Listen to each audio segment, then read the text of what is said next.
We are now halfway through the second week of our 1-year illustration challenge. That's 52 illustrations in 52 weeks, meaning one completed artwork per week. And for week 2's challenge, we're drawing Radahn from Elden Ring. So quick recap of the beginning of the week.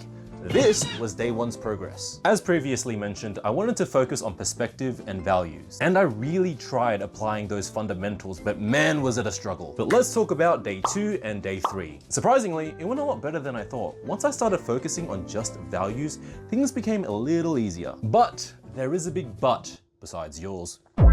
I'm not prioritizing my values correctly. Look, you can draw however the hell you want in whatever order you want, but a little planning does go a long way. I was blotching in random values here and there without thinking about the overall composition. I was, and still kinda am, laser focused on rendering Radahn's armor. Even though rendering in grayscale alleviates me from the stress of thinking about things like color palettes, my dumbass still dove in headfirst straight into the details. I should have seriously taken into consideration shape language and shape hierarchy. If I had figured out those big shapes first, then worked my way down, then things could have gone better. This also applies to values. If I had focused on the overall harmony of my values, then this could have been the next biggest thing hung in the Louvre. And I'm not talking about my cock. So anyway, here are the results for day 2, and here are the results for day 3. Look, I've already said what I needed to say in this video, so we'll have to see how I go until the end of the week. I still have coloring to go and also need to really work in those values and perspective. But until then, thank you for watching. Follow or subscribe to any of my platforms, only if you feel like it though, but if you don't, that's totally fine. The fact that you even got to the end of this video makes me love you and appreciate you so much. And I'll see you in a couple of days at the end of the week for the finished illustration and the finale of this week's challenge.